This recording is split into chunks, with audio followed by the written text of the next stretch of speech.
again. We're back again, and we have with us the author, Mr. Stephen Goddard, who's better known as Tony Heller to those those of us who know him for real.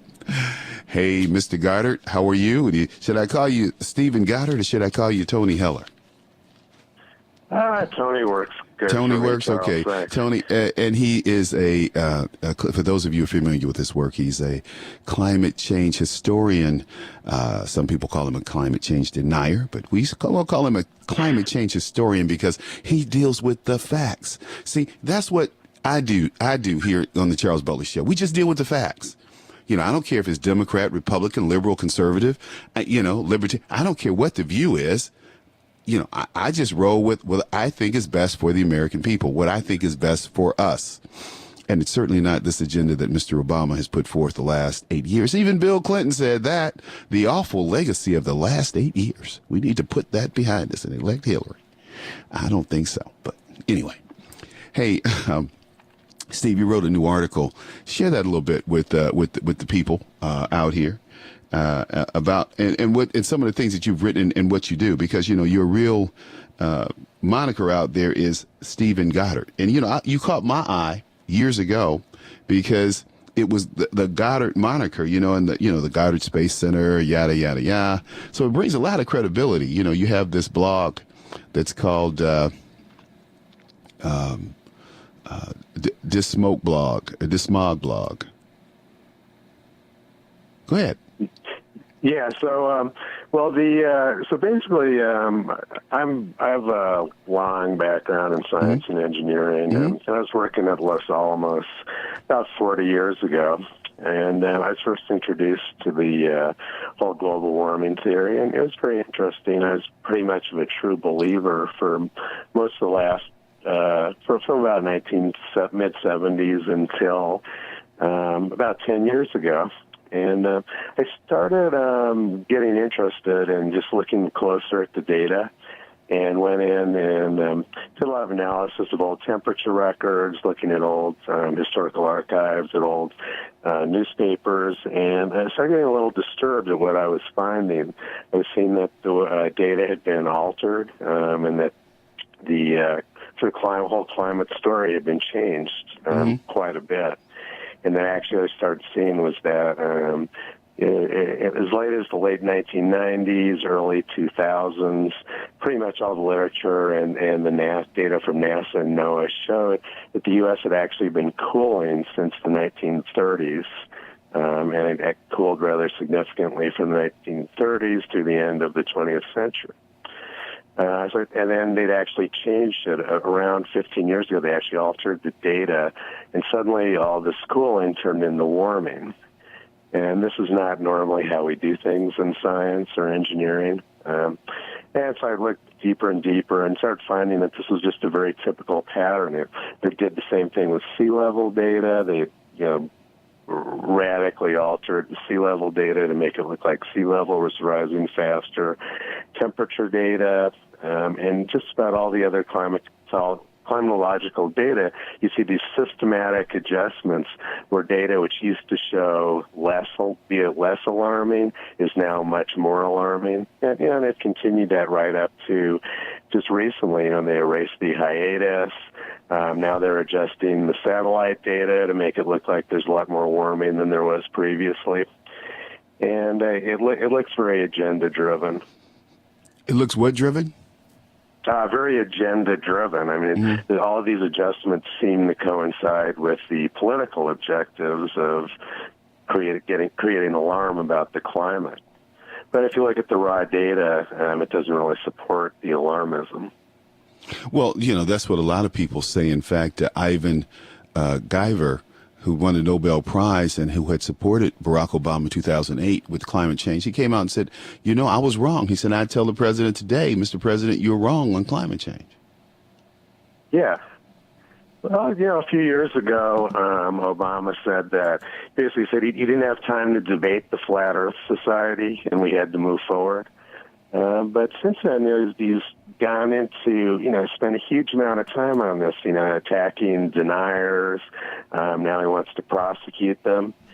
And, why didn't he just debate us? I mean, if the science is on his side and he's such a great debater, why didn't he just come out debate, some of the... Because he can't win the argument. Yeah. But rather than doing that, it's just, attacking, which is, pretty good indication that his position is weak. It is weak. It should have been easy to take us out if the science was on his side.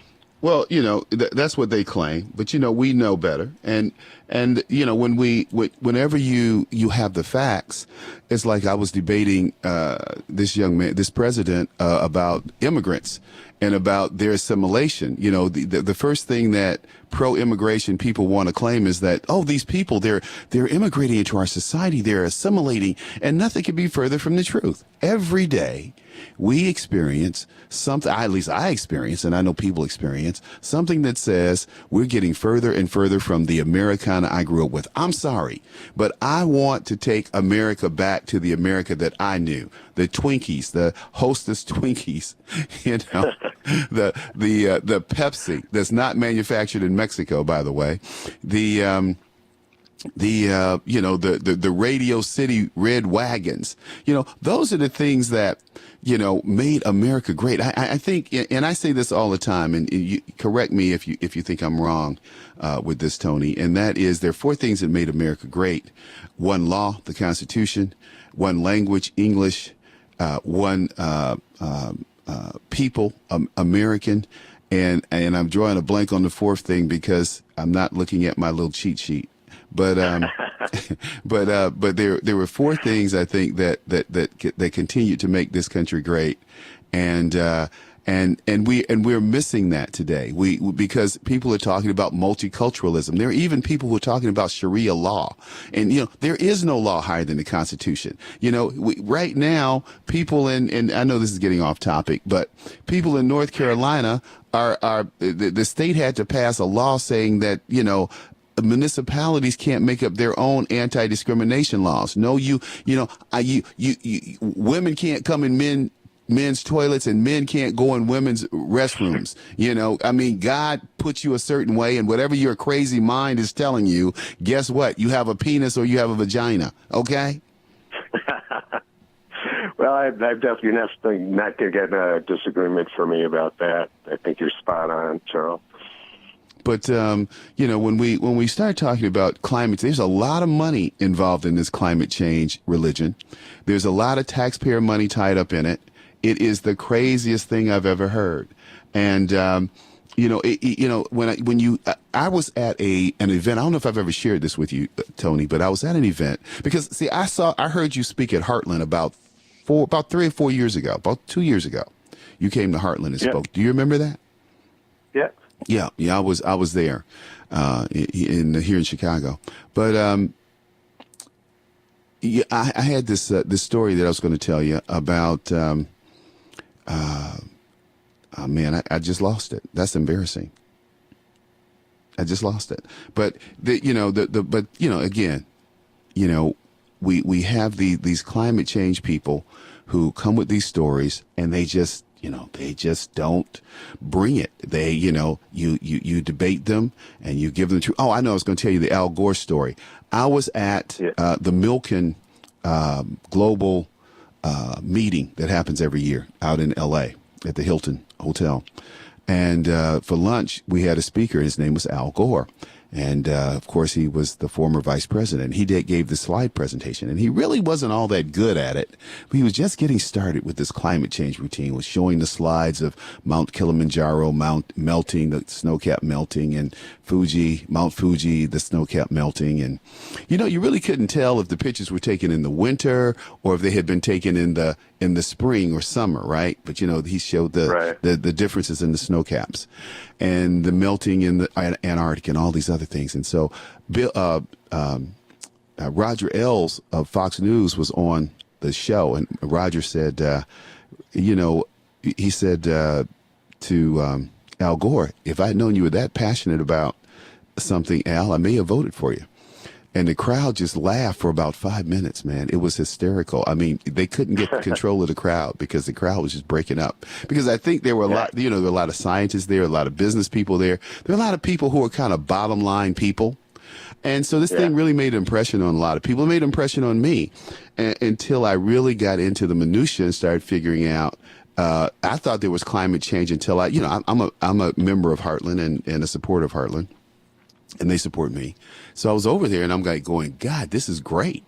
This is great. And then I started reading Heartland stuff and I'm going, okay, this is the real stuff here. So it seems like people who are climate change supporters and proponents are getting money from the feds.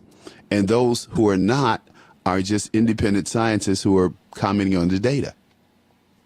Well, I've got a story about that, Charles. So a good friend of mine out here in Colorado is Dr. Bill Gray, who's probably the best tropical meteorologist in the world and the best-known hurricane forecaster. And Bill just had his 85th birthday recently, and he was one of the founders of the Atmospheric Sciences Department at Colorado State University.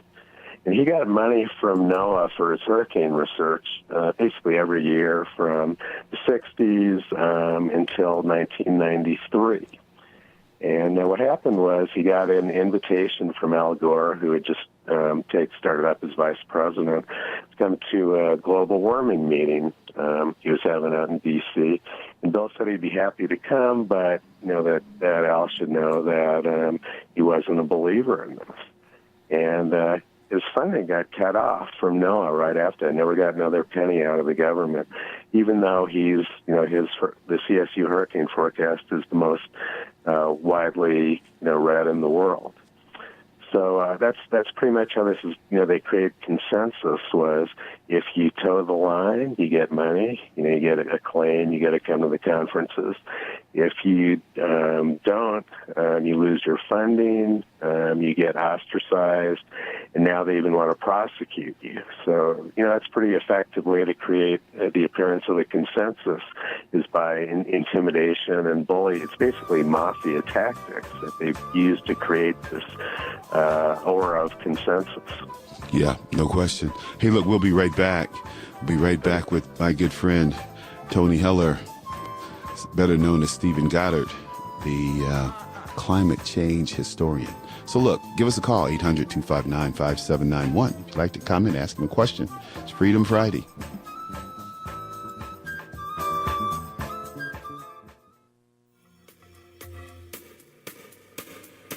Hi, this is Charles Butler. There's a movement in healthcare today. It's a movement of people that's ready to stand up and take charge of their healthcare. It's people like you and me who are tired of paying too much for healthcare and getting too little. People who are standing up for their values and letting their conscience make decisions based on timeless principles. It's a movement that's sweeping the nation, and you need to be part of it. Liberty HealthShare is a healthcare sharing organization of people who are sharing the cost of healthcare in an easy and effective manner. Choose your own doctor, your own hospital, and live out your values in healthcare. Join the movement today. Let's change healthcare for good. Go to my website, libertyhealthshare.org/Charles Butler, libertyhealthshare.org/Charles Butler, or dial 888-622-3511, 888-622-3511 to speak to a Liberty Share expert. We're waiting to show you how to take care of your healthcare needs for your family and you today. Every floor in stock is on sale at Lumber Liquidators' end-of-quarter clearance sale. 100 million square feet of top-quality flooring is priced to move. Get incredible deals on 60 styles of North American and European laminate, including the look of oak, maple, or cherry for under $1. 200 styles of pre-finished hardwood from just 99 cents. Save $2 a square foot on beautiful Bellawood 3/4-inch solid Brazilian cherry. And get pre-finished solid bamboo from $149. Plus wood look tile, vinyl plank, and more from 69 cents. And pay no interest until 2018. The end-of-quarter clearance sale's going on now, so visit LumberLiquidators.com to find a store near you today. I've been teaching organic chemistry for the last 17 years, so I'm pretty good with complex calculations. But when I started thinking about my retirement, I was pretty stumped. Luckily, I have TIAA as my financial partner. Together, we retrosynthetically analyzed my financial future, which is organic chem speak for we figured it out. See how we're helping those who do good do well at the new TIAA.org. TIAA, created to serve, built to perform. Serious investors and traders want to make 81% return in 60 seconds? Use the same secret algorithm professional hedge fund managers use to make billions of dollars of profits. Turn $250 into $4,903 in just 7 clicks of a mouse. Our tool is so simple that my 82-year-old grandmother can use it to make insane stock market profits. Go to BigBuckRiches.com. Watch the free video before the hedge funds make us take it down. Go to BigBuckRiches.com. From the Robert Allen System, current returns not indicative of future results.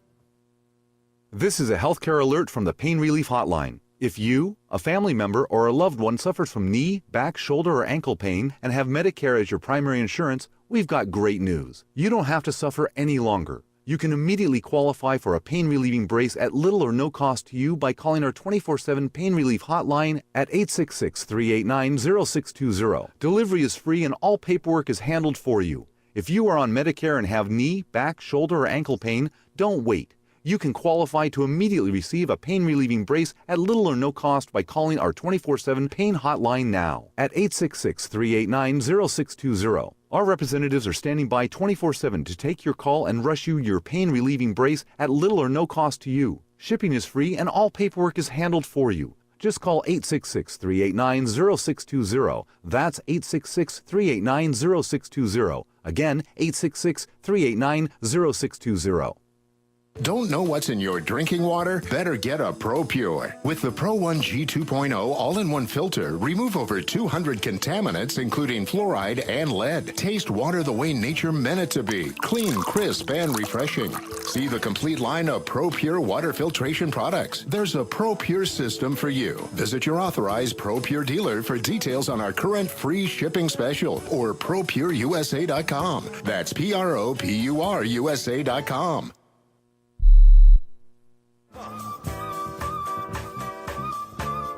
Okay, folks, we're back. We're back. It's a fast-moving show today. It's always kind of quick-moving. We have a young man wants to talk to Steve Goddard from Milwaukee. Hey, Steve, how you doing? Good morning. Good morning. What's your question? Okay, question and comment. Sea level. Tony mentioned sea level, and I think that sea level is the biggest scare that they have going, the specter of cities being drowned. Like Charleston. Right, all of them. Uh-huh. And I know that Tony spends probably most of his time on temperature, but he mentioned sea level when I first tuned in here, and how that they have altered the records. Is that right? I wish he would enlarge on that if he could. Tony? Yeah, so if you look back, there's, it's a good, excellent question, Steve. If you look back through NASA's temperature record, sea level records and IPCC sea level records going back to, say, the early 1980s, you see a very different graph of sea level rise. They show that it rose fairly quickly relatively quickly from about 1910 to about 1950s, but then it tailed off rather sharply after the 1950s. And in fact, there's a NASA paper from 1981 which shows basically almost no sea level rise from the 1950s to the 1980s, that it dropped off to almost zero. James Hansen, the guy, the most famous climate alarmist, he wrote a paper in 1982 showing pretty much the same thing, that sea level rise tailed off pretty sharply after 1950, slowed down. And then suddenly, just recently, NASA just basically doubled the amount of sea level rise since 1910. I've made a composite of all of the prior studies and overlaid on top of it the current, 2015, 2016 NASA sea level data. Mm-hmm. And they basically have doubled the tide gauge data. Well, look, and the way they do it is by the way they've changed it is they pick different stations. And we have a lot of stations on the east coast of the United States which are actually sinking. The land is going down. And what they do is they cherry pick stations which are subsiding, and that confuses whether the seas are rising or if the land is falling. And so by picking the right set of stations, they just changed the station selection, and now suddenly it looks like there's a lot more sea level rise. But on the NOAA webpage, the sea level people on the NOAA webpage say that sea level is rising at 1.7 to 1.8 millimeters per year, which is just about half of what NASA claims. So, there's been a tremendous amount of manipulation going on there. Well, and then they pulled another really dirty trick, which is they started ignoring the tide gauge data and started using satellite data instead. And so basically they just switched measurement systems. And satellite data has a lot of problems because you get the satellites' orbits are decaying, they're getting closer to Earth, and you're trying to measure within a millimeter or a tenth of a millimeter of a surface which is very irregular. You got tides, you got waves, and you've got the satellites are decaying. So the satellite data is very questionable. But you're missing something. There was really no reason to switch their methodology anyway. The tide gauges haven't changed. They should have just stuck with the same set of stations they were using all along. So they didn't meet the agenda. Manipulated tremendously. But they didn't meet the agenda, and Steve. Another thing, for bringing up your point, is that looking through the literature and looking through old newspaper articles, you find very similar stories from the 1930s and 1940s. Scientists warning Greenland is melting down. There's actually stories from Dr. Hans Allman from Caltech in the 1940s. He was saying the glaciers of Greenland are facing catastrophic collapse, and the same thing for Norway and Alaska, and cities are going to get drowned, and they need money to study this. Pretty much the same story we hear now. Mm-hmm. Well, look, it didn't fit their agenda, so that's why they changed the measurement, how they took measurements. These people are agenda driven, and you know that. You said something yesterday that was really interesting in how these people were going back, changing the historical data to, they were using like year data instead of the actual raw data. Can you comment a little bit on that, Steve? Yeah, well, with the temperature data, so NOAA puts out several sets of temperature data for the U.S. One of them is called the raw temperature data. And what they do is it's just the average of all of the monthly temperatures for about 1,200 stations around the United States. And then they have another set of data, which is the adjusted temperature data. And so I've plotted this up a number of times. We've got a blue line showing what the raw data looks like and a red line showing what the adjusted data looks like. So the U.S. temperature data the raw data shows no warming from 1920 until the present.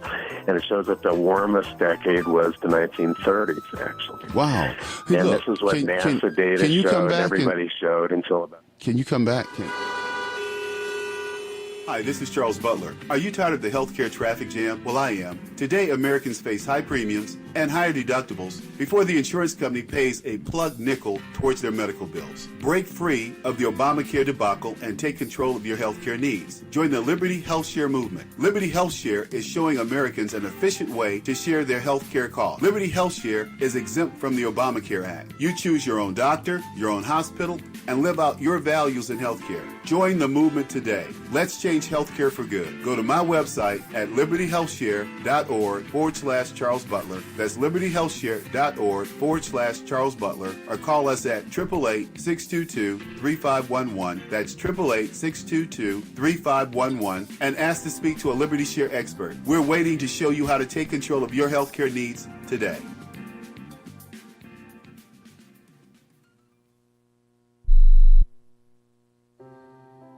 Are you worried about your mom or dad living alone in their house? Hi, I'm Joan London. Listen, I know how difficult it is to find senior care for someone you love. That's why I recommend a free service called A Place for Mom. They are the nation's largest senior living referral service. Call A Place for Mom today. To receive free information on senior living communities in your area, call A Place for Mom at 1-800-704-6182. A Place for Mom offers free one-on-one advice from local advisors and a personalized list of senior living communities you can visit. If you have questions about senior care for your mom or dad, there's a place for answers, A Place for Mom. Call A Place for Mom in the next 10 minutes to get your free ebook on financing senior care as well as free information on senior living communities in your area. Call 1-800-704-6182. That's 1-800-704-6182. We use mobile devices right against our bodies every day, but growing scientific evidence has emerged showing serious health risks associated with exposure to EMF radiation emitted from these devices. The solution is Defender Shield, the most effective mobile radiation shielding ever developed. Defender Shield blocks virtually 100% of EMF radiation from cell phones, tablets, and laptops, and starts at just $64.99. Buy now at DefenderShield.com. For 10% off, use promo code GCN. DefenderShield.com, the worldwide leader in mobile radiation shielding. It's no secret that pathogens such as bacteria, viruses, molds, and fungus can inflict severe damage in the human body. Fortunately, a new and vastly improved silver solution has been developed. Supernatural Silver is a revolutionary broad-spectrum antibacterial, antiviral, antifungal solution that can be used inside the body as well as on the skin. Supernatural Silver is unique and superior to colloidal and ionic silvers, using a patented technology that is highly effective against colds, flus, infections, food poisoning, and yeast, in addition to many other pathogens. Supernatural Silver is scientifically supported, extremely safe, and is the #1 choice of thousands of people for immune system support. Find out how Supernatural Silver could change your life. Go to supernaturalsilver.com and use the promo code HEALTHY for 20% off. That's supernaturalsilver.com, and like us on Facebook. No other network provides the level of customer service we do.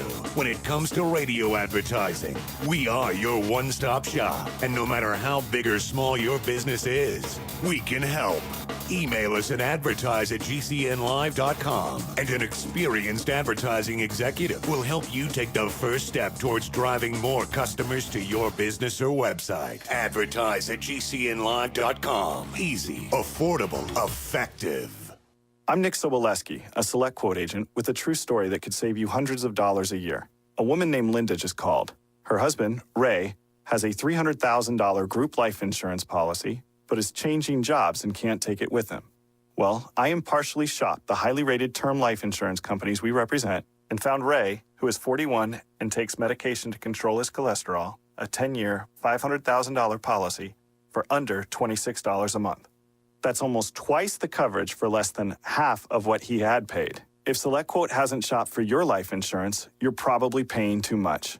For your free quote, call 1-800-403-4885. That's 1-800-403-4885. 1-800-403-4885. Or go to SelectQuote.com. We shop, you save. Get full details in the example policy at SelectQuote.com/commercials. Your price could vary depending on your health, issuing company, and other factors. Not available in all states.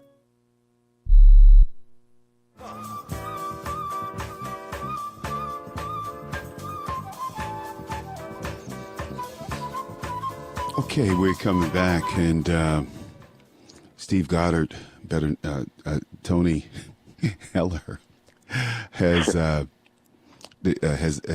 said he's going to stay over a little bit and finish addressing this issue that Steve had brought up from Milwaukee about raw data and all that good stuff and flooding. You know, when we talk about flooding, and what I wanted to interject, I didn't want to get you guys, off topic, but I remember when Charleston flooded last year. Barack Obama was making such a big deal out of Charleston flooding.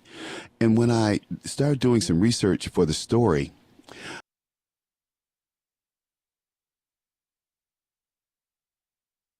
it said that Charleston was flooding in the 1600s.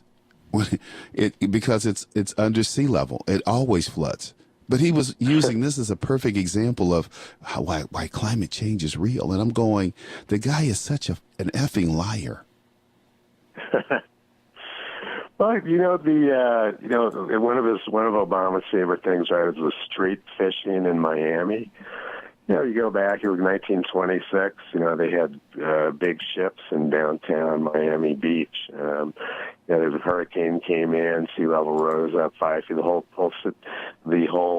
city was underwater, and that was actually, inflation adjusted, the most expensive natural disaster in U.S. history. So you build a city close to sea level in a swamp, and you're going to get events where the water comes up and encroaches in the city, and that's basically what happened. Same thing in Manhattan. When Hurricane Sandy came in, the area flooded. That was reclaimed land in Lower Manhattan, which used to be underwater. And in 1821, Manhattan, they had a much bigger hurricane in Manhattan than Hurricane Sandy. And it did just as much flooding, but the difference was that the 1821 hurricane came in at low tide, whereas Sandy came in at a very high tide. And they say that had the 1821 hurricane come in at high tide, it would have completely destroyed most of Manhattan.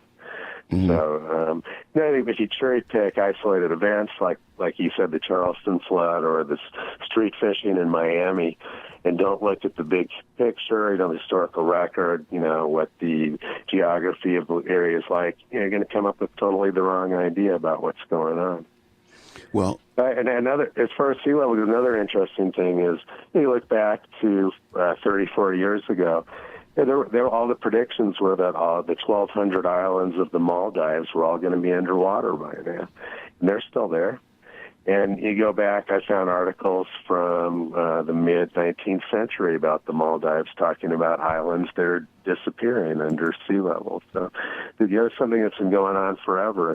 And actually, really interesting, the Smithsonian just tweeted something yesterday about the lost cities of ancient Egypt, which are now underwater.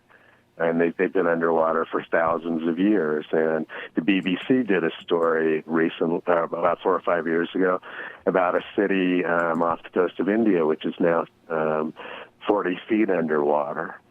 So sea level's been rising since the end of the last ice age. It's actually risen 400 feet over the last 20,000 years. And it's rising much slower now than it used to. So having an historical perspective is really important if you're going to understand what's going on with. But these people don't want to understand what's going on. And the sea level record and everything else having to do with climate. But they don't want to understand what's going on. That's the point. Yeah, if you look at it, and another thing that they do, which is really horrific. My undergraduate degree is in geology. And one of the first things they teach you as a geologist is that when the temperature rises or the amount of carbon dioxide in the atmosphere increases. Mm-hmm. And this is because the solubility of carbon dioxide in warm seawater is lower. So when we go through periods like coming out of an ice age where the temperature is rising, the oceans outgas carbon dioxide, and then you get an increase in carbon dioxide in the atmosphere. So what they do is they show these graphs showing how carbon dioxide and temperature have historically tracked each other over the last million years or so. Mm-hmm. But the relationship is the exact opposite of what they're claiming. They're claiming that the carbon dioxide changes or what's driving the temperature, when in fact it's every geologist knows this. It's the exact opposite. The temperature increases and decreases are what's driving the amount of CO2 in the atmosphere. So they've created a completely fake science based around a false. They're trying to make the cart pull the horse in their science. Yeah, it's a pretty fundamental error. Doesn't that work? It's incredible that there could be this massive multi-billion-dollar industry, based around just such a fundamental scientific fallacy. But people are getting paid. They're taking home paychecks, and that's what's important. It's not about credibility anymore. It's not about ethics anymore. It's just like what I see out here in the world is that people have become more unscrupulous. When we had WASP running the country, and you know what WASP are, white Anglo-Saxon Protestants, and Bill Clinton does not qualify as a WASP. He may be white, but he's certainly not Anglo-Saxon Protestant type. And when we had WASP running the country, running our governments, they had a certain sense of ethical morality to them. It was some corruptness, but it wasn't blatantly corrupt like Chicago, where we had the Irish who took control of politics, the Dailies, and they were just blatantly, openly, as Daley had said, the real gangsters worked at City Hall. You know, I ran a gang in the street, but the real money to be made is at City Hall. I didn't say that. Richard Daley said that. Richard J. Daley said that, you know? So, and then Richard M. Daley comes along, his son, and he's no better. But they have the black vote. I moved to this town, and I'm in this town, and black people here in this town are the most repressed, oppressed people that I've seen anywhere in the country. And they're staunch Democrats. Oh, I love Democrats. I'm a Democrat. I said, why? Well, you don't have anything. You don't have any contracts. You don't have any businesses. You're 42% of the city population. No one sees you in prominent positions, in prominent businesses. Why is that? The Democrats have held you down, you stupid idiot. They don't get it, though. They're just so dumb. And, you know, I think that the American, and one of the reasons people can get away with climate change, Tony, is that the American people are so dumb. You know, it used to be we understood a little bit about science. We understood a little bit about literature. We understood a little bit about math. Today, these people understand nothing, especially these millennials. I wonder why in the hell are they in school? They don't learn anything. Yep. Well, you know, when we were kids, everybody read Steinbeck and The Grapes of Wrath. You know, and The Grapes of Wrath was a story largely about the horrific, you know, heat and drought of the 1930s, which forced half of the population of Oklahoma to move out to California. You know, they don't teach that anymore in the schools. Why is that? You know, they probably don't want people to know. No, they don't want people to know. The Grapes of Wrath or Dante's Inferno. You know, we could talk about Shakespeare. We can talk about Scott. You know, we can talk about who's the guy who used to scare me? Edgar Allan Poe. And I used to. I mean, I lived in Ann Arbor where Edgar Allan Poe lived, and I tell you, I used to reflect back on his books when I was walking down some of these dark streets, and I go, "Oh my God, I got to get out of here." But these kids today, they don't have that experience. And I looked at the books that my daughter was reading going through high school, and she went to a very prestigious high school, and I'm going, gosh, she's missing so much. Like we read Moby Dick. Moby Dick had so much, you know, there were so many different, things in Moby Dick, like Queequeg. Queequeg was supposed to be a savage and a pagan, but he was the most religious of anybody on the ship. And, you know, and Ahab, you know, and it just went on. But, you know, those are the things that our kids miss because this thing we call education is broken. You know, they'd rather show them a movie. And I go, hold it, that's Hollywood. The movie has nothing to do with the book. You want to look at the movie Wuthering Heights with De Niro? How does that compare with the book Wuthering Heights? It doesn't. Right. Yeah, you know, and I spent a lot of time out in Maryland, and you know, they always teach kids, you know, in Baltimore and Maryland about, you know, their most famous son is H.L. Mencken. But if they ever actually taught them anything that Mencken said, you know, there'd probably be a completely different understanding of what government's all about. You know, Mencken, you know, one of my favorite Mencken quotes was, "Every decent man is ashamed of the government he lives under." And another one is, "The cynics are right 9 times out of 10." And he had all kinds of great quotes about how alarmism is what government lives on. You know, they keep the money coming in, they keep getting elected by scaring people with things that aren't real. And climate change is the ultimate example of that.